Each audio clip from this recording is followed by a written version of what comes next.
गसाइगाव ओनसोलनि थागिबिफोरनि थाखाय गोजोनथाव खौराङा बेनोदि जोंहा गसाइगाव एरियायावनो मोनसे गोदानै खुलिदों स्टाइल बाजार, माने शपिं हल।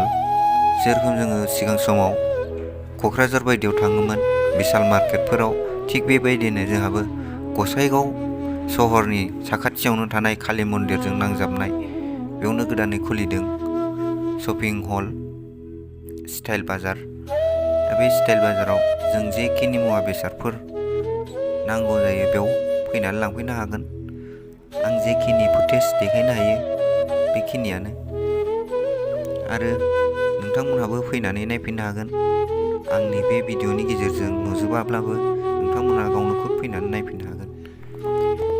आंनि आंगो लोगो आरो बिदा जानाय बिब' जानाय गासैबो साबसक्राइबार नोंथांमोनखौ खावलायो जे आंनि भिडिअखौ मोजां मोनदोंबा लाइक आरो साबसक्राइब शेयार खालामना होनो दाबाव आरो कमेन्टबो खालामनो दाबाव।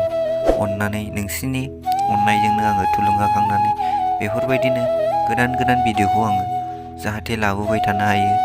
अननानै शेयार खालाम, साबसक्राइब खालाम, गले गले खावलायदों आङो।